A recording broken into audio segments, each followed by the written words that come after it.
What does Rishi Sunak stand for? Britain's youngest prime minister in 2 centuries, also its first Asian, first Hindu PM, whose whatever it takes COVID rescue plan when he was Chancellor of the Exchequer made the poorest, rather, gave them help when they needed it most. The UK's 5th Tory leader in 6 years, also seen as the Oxford and Stamford educated pro-Brexit former banker, whose personal wealth makes him the target of out-of-touch accusations. What does Sunak stand for? What does Britain stand for? As the kingdom reflects on its first change of monarch in 70 years, the first PM since faces, by his own admission, tough decisions, a daunting task, how to get through a winter of skyrocketing rates, how to stop the pauperization of an indebted Britain. Today in the France 24 debate, we're asking if Rishi Sunak can restore trust in the Tories and in UK politics. And joining us from London is Connor Tomlinson, Head of Research at the British Conservation Alliance. Thanks for being with us. Very nice to speak with you. Also with us is Catherine Fieschi, Director of Counterpoint UK, the author of Populocracy, there I got it, The Tyranny of Authenticity and the Rise of Populism. Welcome back. Nice to be here. Joining us from the UK capital, Andrew Smith, lecturer in liberal arts at Queen Mary University. Thank you for joining us. Thank you. Cheers. And also in London, Mahendra Jajeda, advisor to Conservative Friends of India in the UK. Nice to see you. Nice to see you too, and good evening. The France 24 debate, where you can join the conversation you have on Facebook and Twitter, hashtag F24debate. There's another first. Again, first prime minister appointed by Charles III, 7 short weeks after Rishi Sunak's failed bid to lead the Conservative Party. Who would have thought it would be second time lucky so soon? The new PM, conscious that it's all down to his predecessor's spectacular implosion. I understand how difficult this moment is. After the billions of pounds it cost us to combat COVID, after all the dislocation that caused, in the midst of a terrible war that must be seen successfully to its conclusions, I fully appreciate how hard things are. And I understand too that I have work to do to restore trust after all that has happened. Andrew Smith, your reaction to those words? I think it's clearly a big attempt to reassure. This is absolutely something that Sunak is keen to do, to address, of course, the mistakes he talked about and try to change course. I think he's been brought back in as a safe pair of hands. This looks a bit like the kind of doctor's mandate they talked about in the 31 election that was called to save the pound from collapse. Again, this is a response to a really big economic crisis. But this time, I think, as well as the shifting tides of world politics and all the rest of it, there's a strong emphasis on the fact that this was largely down to the specific actions of people within the Conservative Party. So I think they're looking really at how they can redress this. We saw something that was, less Britannia Unchained, a little bit more Britannia Unhinged. And I think Rishi Sunak's come back to say, actually, how do we try and settle those markets? And try to settle down, for example, the gilt markets, which has been a real focus of the last week or so. Yeah, Operation Reassure, if you will. Before we go to the rest of our panel, let's cross to Downing Street and correspondent Bénédicte Paviot. Bénédicte, to reassure, there's been cabinet nominations. We've seen rolled over important players at key posts like finance, like the defense secretary, and also the return, for instance, of the Home Secretary Suella Braverman, the one who just a week ago, her resignation bringing down Sunak's predecessor. Well, he talks, Mr. Sunak talked immediately here at the podium about wanting to explain why he was here, building trust, about integrity, about accountability, about professionalism, really alluding to the fact that he didn't feel that had been the case before, so that he needs to earn that trust. So the appointments of Ben Wallace as Defence Secretary, as we thought, that prominent role of the UK in Ukraine with equipment and training, yeah, tick box. Not a surprise. The reappointment of Jeremy Hunt as Finance Minister, not a surprise. That big fiscal measures plan that is going to be announced next Monday. So, right, okay, so far, so obvious. Foreign Secretary James Cleverly, that was maybe less obvious, but he's there. But you bring up Suella Braverman and her reappointment when she resigned just a week ago, some say helping the fall of Liz Truss's government. But the fact is she broke the ministerial code. She sent from her personal email, which is a complete breach, these sensitive political documents that had not yet been approved. Now, a prominent British journalist is already, about 40 minutes ago, going right for the jugular and saying she did so knowingly. Right, I can't verify that, but the fact of the matter is that the controversy has already started.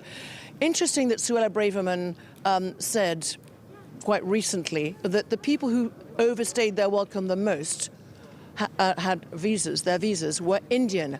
Whoops, free trade agreement with India that was possibly going to be on the cards? Not. British people having to queue for hours to get visas to go to India. Right, well, with the first Asian background Indian Prime Minister at 42, 7 years an MP in Downing Street. Oops. So already there's a problem. The fact that she said that her dream was to send immigrants, illegal migrants back, well, to Rwanda, away from the UK, that shocked many people, but to some people in the Tory party, whether they are MPs or activists, it pleased them, and they are happy to see her back. So I think that's going to dominate a lot of tonight's coverage. But let me talk about somebody and introduce somebody who has done an awful lot of covering British Prime Ministers. Indeed, not one, not two, 8 Prime Ministers since John Major. He's by my side. He's called Stéphane Rousseau. We've known each other for quite a while. Most of that time? Yeah, Stéphane, you're the chief political photographer for PA, Press Association. I hadn't realised you'd covered quite so many Prime Ministers. So tell me today, what have you been up to? Well, it's become a regular thing now. I've been in Downing Street since very early this morning, waiting for the handover of 2 Prime Ministers. Something we'd normally do every 5 years at the most. We've done it twice in the last 6 weeks. We've done it, I don't know how many times in the last 5 or 6 years, but it just seems to be a regular occurrence. So I've been here early this morning. We waited. Liz Truss held a cabinet meeting, which I was quite surprised about.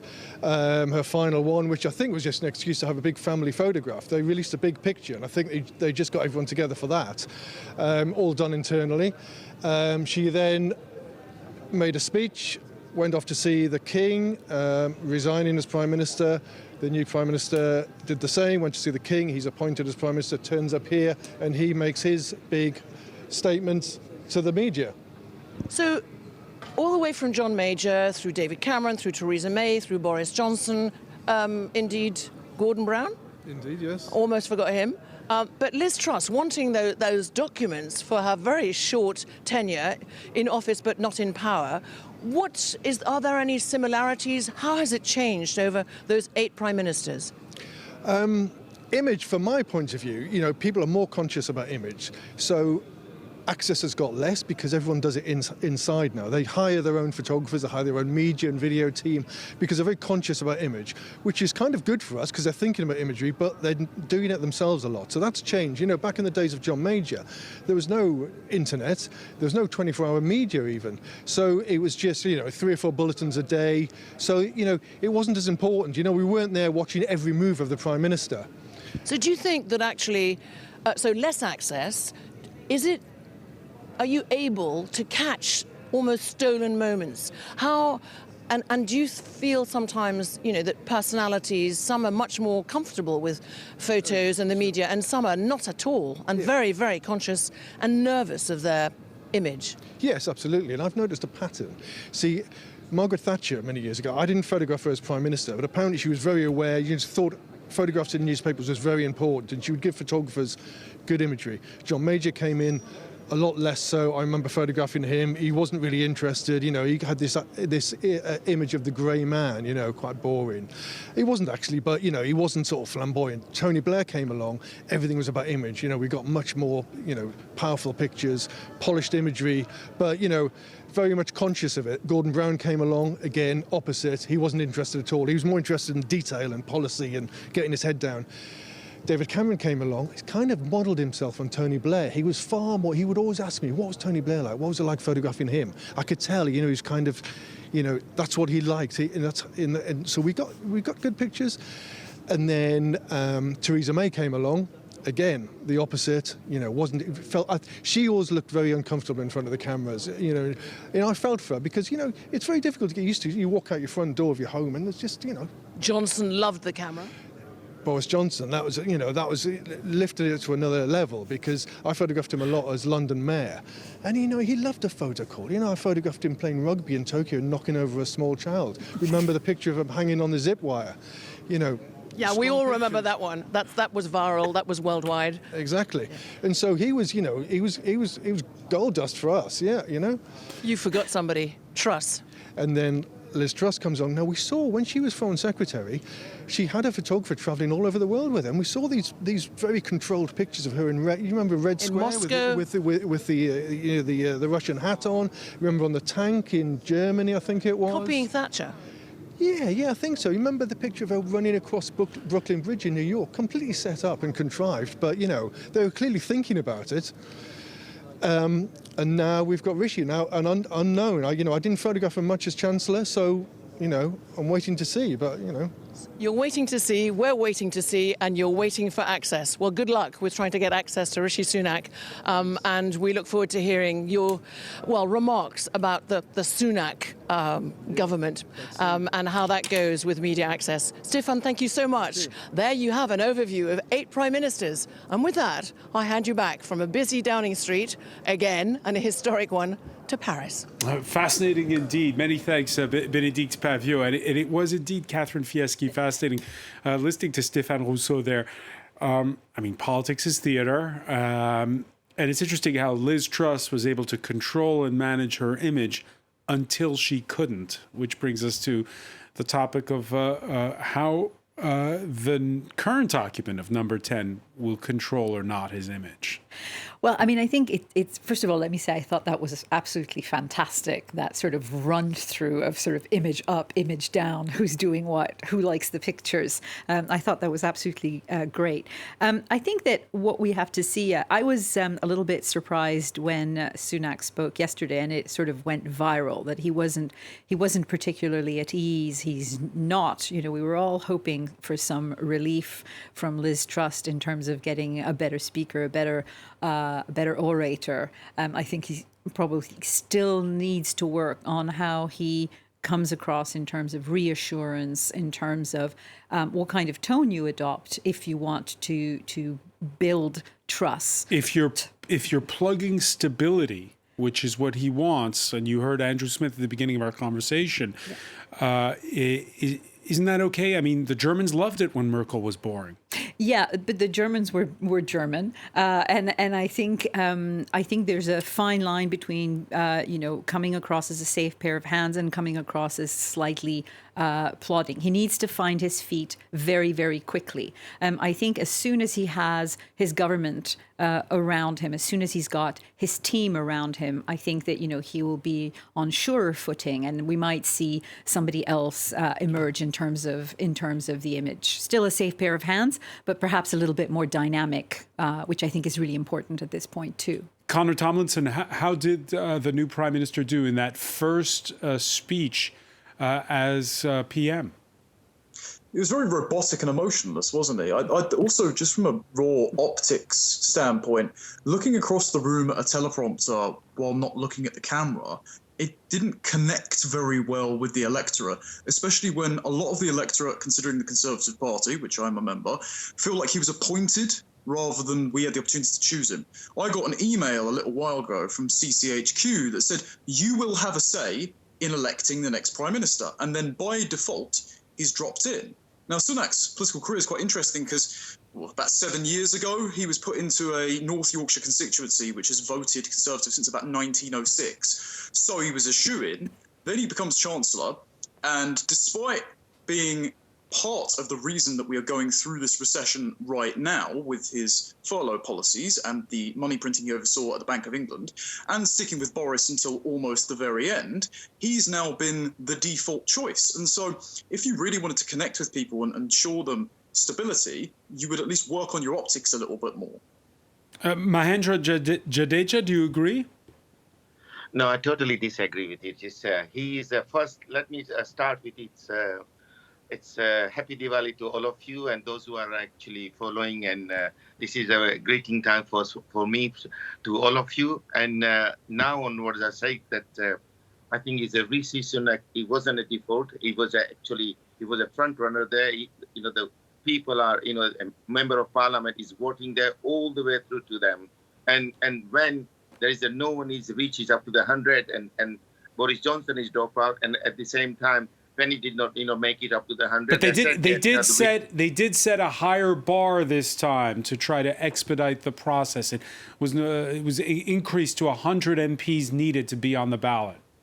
I think this is a fair thing to do there, because at the end of the day, it's most of the most prime minister has to work with the member of parliament, not the member of the Conservative Party there, because Conservative Party they do support there, but they don't realize how much they have to put up with the member of parliament, and the member of parliament is the one who actually work with them, and I think is one of the best choice ever. That we have the selected for this particular round is not default there. He's well deserved person.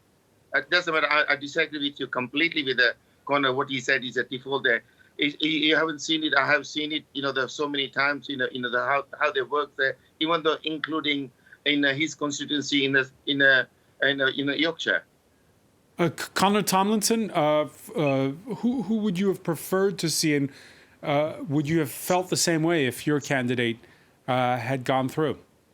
It's pretty difficult to say, isn't it? Because I think there's a total deficit of leadership in the Conservative Party at the moment. Even the people who didn't back Rishi the first time have now fallen in line with him. And even the people, for example, who were the Tory backbench rebels who went against vaccine passports, 100 of them plus, have, like Desmond Swayne and David Davis, fallen behind Rishi Sunak for political expediency. So, do I really political expediency, or to stop the slide of the pound and the explosion of interest rates? I still believe political expediency, because they are terrified that they would get ousted at the next general election, and they're also terrified of, if Boris Johnson were to be chosen by the membership, which he would have, and I would not have voted Boris Johnson, but lots of the members would, then in 6 weeks' time, when there's the inquiry as to whether or not he lied to Parliament, we could be in another situation where we need another leadership election. So the entire party's in turmoil at the moment. I'm not sure who else I would have selected, but I was definitely not very happy with Sunak. The entire party in turmoil. Catherine Fieschi, is that your sense? Oh, absolutely. I mean, I think that after 12 years in power, any party gets used incumbent fatigue. Power. Absolutely, incumbent fatigue, and it's been a pretty difficult few years. I mean, some of it's self-inflicted in terms of Brexit, but otherwise, COVID, Ukraine, the energy bills, all of these. These are difficult times to lead, and it's difficult to lead for 12 years anyway. But I think that it's quite clear that the party is basically scrambling to find leadership. I mean, in the words of our guest, there's a dearth of leadership, and we can see it even in this reshuffle. The government of all the talents. Well, what do you do when you're running extremely thin on talent at this point? Andrew Smith, is this a problem within the Conservative Party, or is it a problem with UK politics, this question of leadership? Well, I think in the first instance, this is very much a problem for the Conservative Party. I mentioned that 1931 election. That was a national government, bringing together people from across the benches, including Labour defectors at the time. But actually, I think what you've got here is an attempt to piece together the various warring coalitions of the Conservative Party. And I think we can see that in some of the surprising appointments, say someone like Suella Braverman or even James Cleverly. These are bringing back together the kind of warring wings of the the party, which has been really kind of duffing itself up, and that But was his- the but reason if for I may, Andrew, that extraordinarily high level. If I may, Andrew, one of the criticisms leveled at Sunak's predecessor, Liz Truss, was that she decided to have with her just a core part to the right of the Conservative Party, and that it's a big tent that you need to bring in. Again, I quote what Sunak said after winning that leadership election, a government of all talents. Yeah, I think it's been very important for Sunak to draw that broad net because he needs it to manage the party. We know that, you know, when Johnson stood down, this was clear that if he had gone back into number 10, we would have seen really almost a splintering of the party, perhaps. We saw already people unwilling to work with him who didn't endorse him, who we might have expected from within that sort of wing of the party, the ERG and all the rest of it. I think there is a real problem there. What the Conservative Party stands for now. That really is something that's yet to be defined at this current moment. There is perhaps this dearth of leadership, but at the moment there is a sort of dearth of values. We went from pork barrel politics to pork market politics. What will Rishi Sunak bring us? There's really something to be seen within this, I reckon, to see actually what this represents. What is Sunak's government and policy if he's not just to be a sort of Mario Draghi style, technocrat put into power to steady the markets? To Mario Draghi style, we had that unity government in Italy.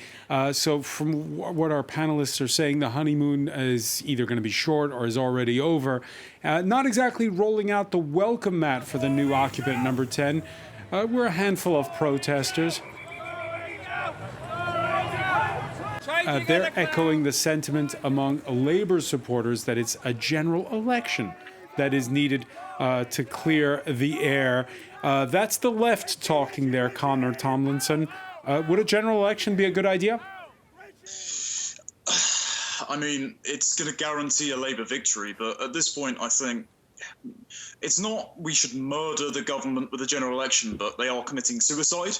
But if you look at the polls, it's actually embarrassing how far out that Labour are in front. And if you look at their party conference, it's not like the British public would find, I don't know, members of the Labour Party quoting Che Guevara on the stage or criminalising misgendering as more appealing than the massive landslide that Boris Johnson got in 2019. It's just that Labour aren't interrupting their enemies when they're making a mistake. So I don't think the general election would solve anything. Again, I would be perfectly happy if the Conservatives put anyone in that was remotely competent. And then the idea that Liz Truss built a right-wing cabinet, she was going to raise immigration to higher than ever historical levels. She was still continuing the energy price caps, that's massive unfunded government subsidies for energy bills. And on the party trail, she was socially liberal. She was an ex-Lib Dem. So we don't really have a tenable right wing. We don't.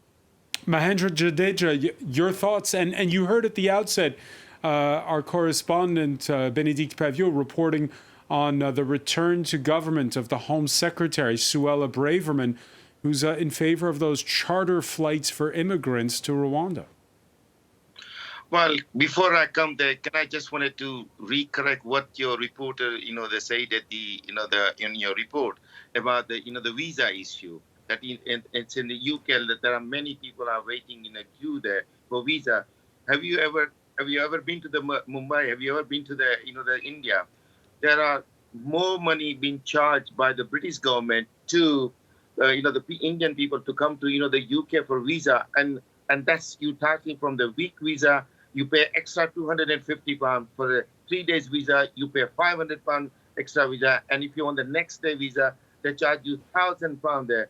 You have to look at it whereby Indian High Commissioner here in UK, they're not charging that sort of money there. So it's unfair to give the report, which is in my view it should be balanced there. Now coming back to your point you talk about, it's. I was just asking you, what do you think of Suella Braverman as Home Secretary? Well, so it's a right choice for for the current government. I think what I think in the right that Rishi Sunak has chosen everybody together because he wanted to make sure the party united. Let's use the top brain that people do make a mistake time to time. That doesn't mean that you hold on to that.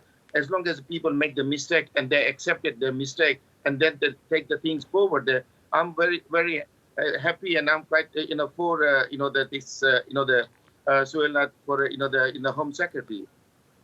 Catherine Fieschi, your thoughts on this?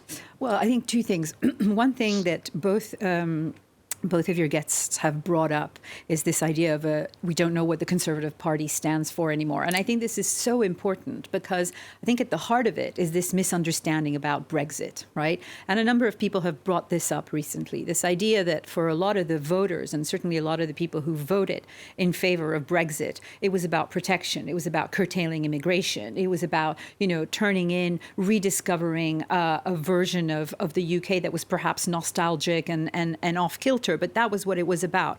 Whereas actually the Brexit that, was starting to take shape even under Boris Johnson, and certainly that would have taken shape under Liz Truss, was really about this global Britain, more immigration, more open, more outwardly turning. And I think that there's something there about, the expectations of not just Conservative Party members, but even, those who vote Conservatives, and what was being, put on offer as their version of Brexit. There were always those two wings when you had the Brexit campaign within those who were in favor of Brexit. Absolutely. But I think that, over time and with the successive governments, what we saw is that, this version of Brexit that was, more economically pragmatic in a sense, kind of took over and I think, alienated a lot of the party. And of course, Liz Truss was this openness kind of in spades and this, bitter medicine, being administered.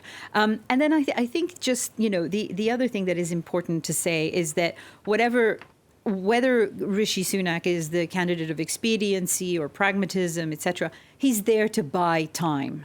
And I think that, this is one of his most important functions. Everyone wanted to avoid, on the Conservative side, a general election now. And I think he's there to buy time. So I don't think he has necessarily a vision. He needs to simply keep it together for the next 2 years. Conor Tomlinson, we heard in that first speech by the new UK Prime Minister an acknowledgement of the tough challenge that lie ahead, an acknowledgement of mistakes made.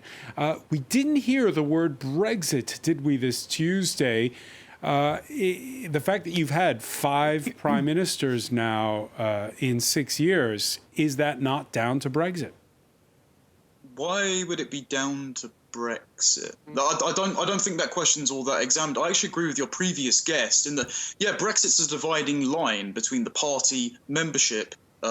Is it tearing the Conservative Party apart? Yeah, actually, that's a much better way of phrasing it, because the MPs, even if they are pro-Brexit, they're materialists, right? They're doing a GDP go up, we must increase immigration because we want the numbers on the bar graph to look better argument. Whereas the base are always going, no, we wanted national sovereignty. We had a sentiment about how we felt. There's a phrase that gets banded around Conservative politics all the time, right? Facts don't care about your feelings. Well, unfortunately, feeling is a massive part of politics. And people felt like they didn't have a say on what was going on in the continent and that Britain was very different from what was happening in Brussels. So they thought, much like the old philosopher Edmund Burke said, the forefather of conservatism, they thought that on their private stocks of reason, they were Englishmen, they had the bonds of sentiment between them, and they thought that managerial statism was taking that away. Now the Conservatives, almost a Blairite party in many respects, who had a Tony Blair Institute panel at their conference, which I attended, God knows why they allowed that to happen, are operating very much in the more Brussels mindset than they are in the British mindset. That's why the Conservative Party is cannibalising itself.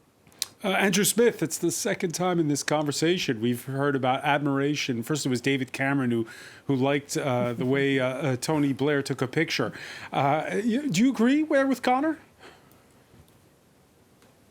I think there's an element of that. I think, the reason the party will have let the Tony Blair Institute speak at the conference is the same reason that Jeremy Hunt let the mini-budget fall, as it were, which is just that money talks.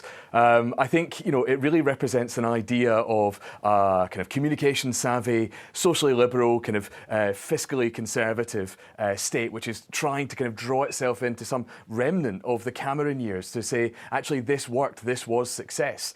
there'd been this sort of uneasy relationship with Johnsonian cakeism, if you want to call it that, and seeing how that has kind of played out in terms of its sort of, latter-day Berlusconi vibes, you might say. But I think there's really been this big idea of how to recapture the vibrancy of something else. And whether it's in Rishi Sunak's flashy Twitter branding, or whether it's in the idea just that this is a man the markets can trust. There's already been a kind of rebound, a rally in the gilt markets. We're seeing, some of the yields have gone down, the 10-year yields already. It hasn't done much for the pound, but it has seemed to kind of steady people's opinion of how that economic outlook is actually panning out. People already, Standard & Poor's forecasting the Bank of England interest rate unlikely to rise quite as high as it had been forecast already. So there is a stabilising influence there. I think people are looking back to more stable times as a way to try and recapture some of the magic and perhaps youth which the Conservative Party seems to have lost after this long period in government. Well, it certainly has youth at number 10. Again, the youngest Prime Minister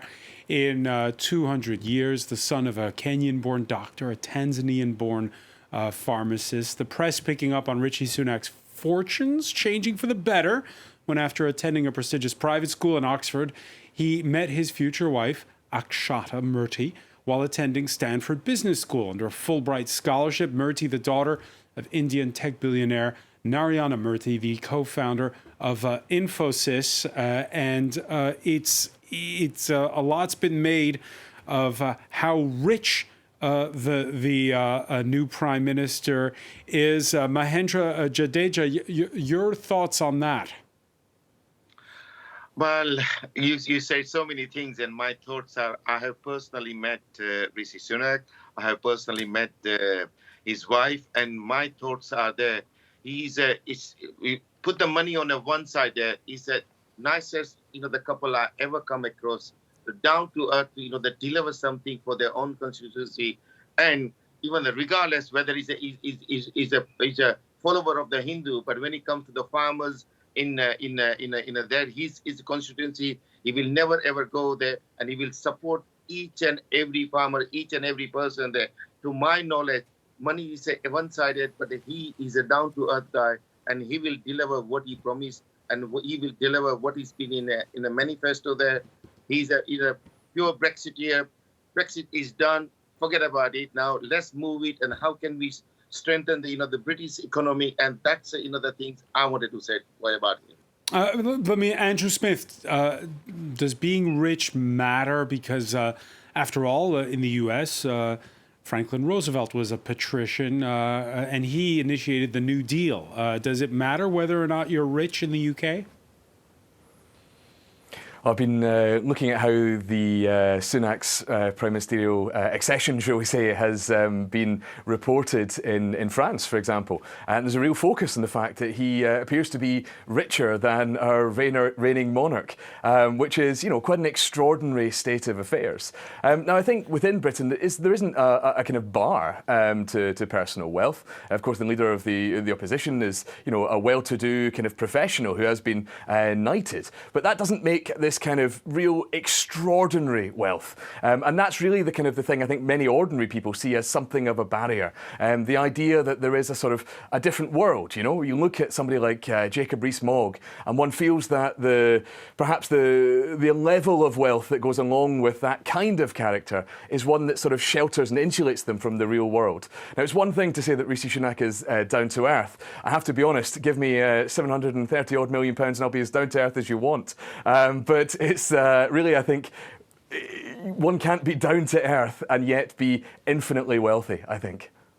Catherine Fieschi, it's of course the context of the contrast of the difficulties that many Britons feel this winter. Again, is it unfair to point to his personal wealth? Well, I mean, I think that one of the reasons people pointed to his personal wealth was that, at one point there was a hint that perhaps his affairs weren't quite in order. And I think that, that's what set fire to this whole thing. There was the issue, for instance, of him having a green card still while he was Chancellor of the Exchequer. There was that. There was the non-dom status in terms of his wife. So there was a sense in which, it wasn't so much that he was wealthy, but that perhaps, they weren't playing fair. But I think, one of the things that goes in his favor is, actually two things. One is that, he is to some extent somebody who's successful on his own terms.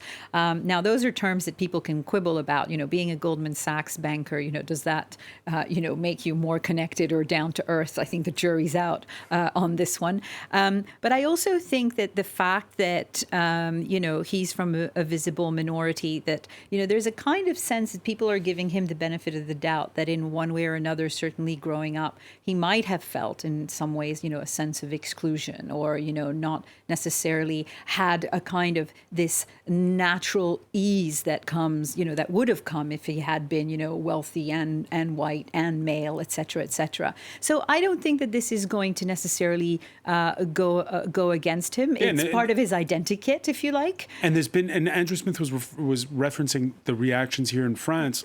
There were people asking the question this Tuesday, admiring the fact that Britain has a prime minister of Asian origin, and wondering when we'll have a president who's Moroccan or Algerian, or for that matter, a female president. Absolutely. And so I think that, to that extent, it says something very positive about the United Kingdom, whatever the rest of the configuration is. And I think that this is something that isn't going to stand in his way. And perhaps he's particularly well placed to say whatever it costs.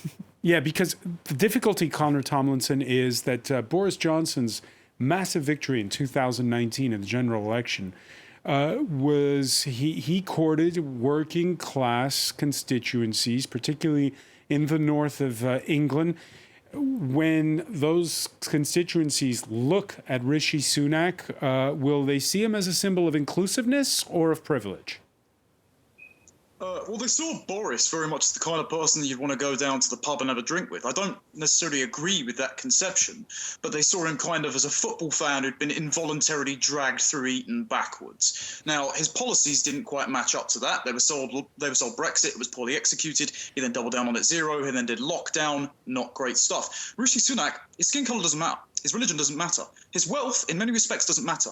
It's how he got his wealth that is the problem. And I think the phrase technocrat was raised, right? I think that is going to be the main barrier to entry. It's not only is he keeping Jeremy Hunt as Chancellor, someone very unpopular over lockdown, for his Chinese connections, for his involvement in the Osborne cabinet, but also InfoSites have pushed for social credit scores. Rishi Sunak has pushed for a digital currency. It's going to be seen as if this man is walking into a life without being elected and managing every element of it. His skin colour, background, and that don't matter. It's his policies that will alienate the North. And the Red Wall MPs, I've heard rumblings that they are warming up their CVs because not many of them think they're going to be in Parliament, possibly even next year if the general election is called. All right, so that's another precinct heard from. Of course, there have been messages of congratulations the world over. The Prime Minister getting one from his Indian counterpart, Narendra Modi, tweeting the following on Monday. Warmest congratulations as you become UK PM. I look forward to working closely together on global issues and implementing Roadmap 2030, special Diwali wishes. Yeah, Diwali was the day where Sunak won that leadership contest, to the living bridge of UK Indians as we transform our historic ties into a modern partnership. So far, Mahendra Jadeja, what's eluded conservative governments who promised a global Britain with Brexit is a trade deal with a major power to show for it, like India. Is this going to happen? Certainly and definitely, I have got the more confidence can now. The Brexit deal is supposed to be done before the Diwali, but now due to the so many things, it did not happen there. But I can assure you that both government now is keen to develop this, the Brexit deals, and I hope that the FTA free trade agreement will take place there, and the e-visa, which is I have taken it to the both government, and hopefully this will happen. There currently, as it is now, the India is the right partner for the Britain, and always been the good partner. As long as I know that I have met a few the people who are involved in this free trade agreement, and they are very much positive about to make it happen. Last week, we heard, speaking from an ice cream parlor in Portland, Oregon, the U.S. president's "I told you so" reaction to Liz Truss getting run out of town on a rail over unfunded tax cuts. Very different reaction late Monday from the White House. And whether it's the United Kingdom or just today, we've got news that Rishi Sunak is now the Prime Minister. As my brother would say, go figure. And the Conservative Party expected to become the Prime Minister, I think, tomorrow when he goes to see the King. Pretty astounding. A groundbreaking milestone, and it matters. It matters.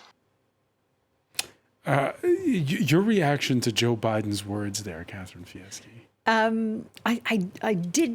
was a little stunned, actually. First of all, I know he has trouble pronouncing things sometimes, but, get the name right.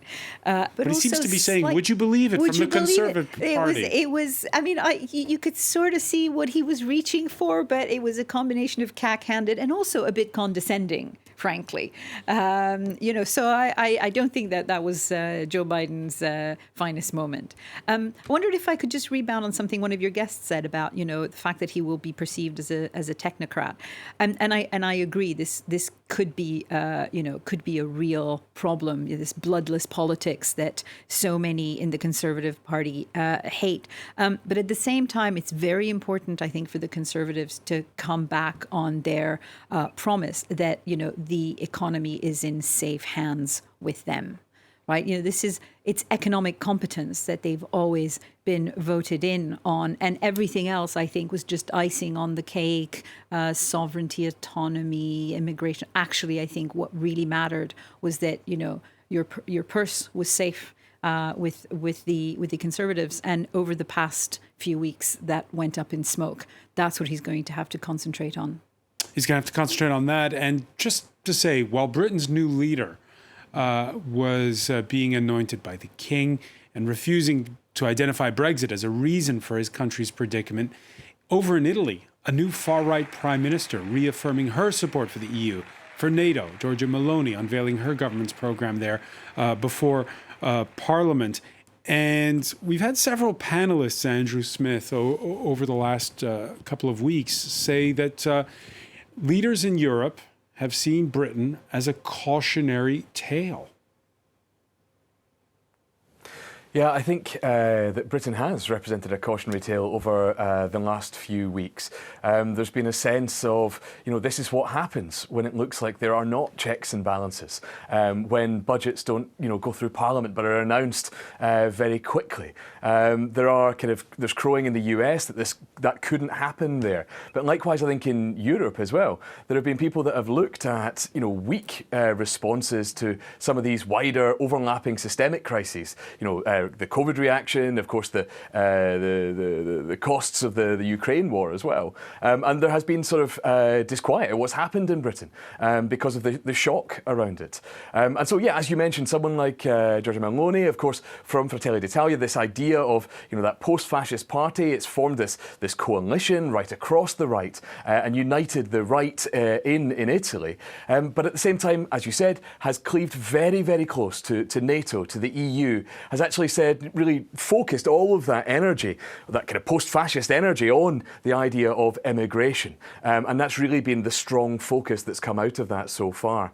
And I think that really shows some of the cautionary tales. For a lot of those right-wing parties, allies like Salvini, of course, were kind of chastened by their closeness to Putin. And that's really been a big issue for many of those parties. They've been kind of prescribed field of action there in terms of relationship to Russia, and instead trying to refocus on issues where they can actually see some protection and look to those bigger institutions, Europe and all the rest of it, that might help protect people from those wider shocks in terms of purchasing power and all the rest of it. You can see that in France as well, France has, inflation rates of 9.9% compared to the UK's 10.3%. It's hardly a vast rate of difference. And even there we can see the constrained tools that people have in order to actually respond to these systemic crises. Someone like Elisabeth Borne has seen exactly these same things. You can't just rip up the rule book, as Liz Truss does, and find out that actually there are reasons for those rules.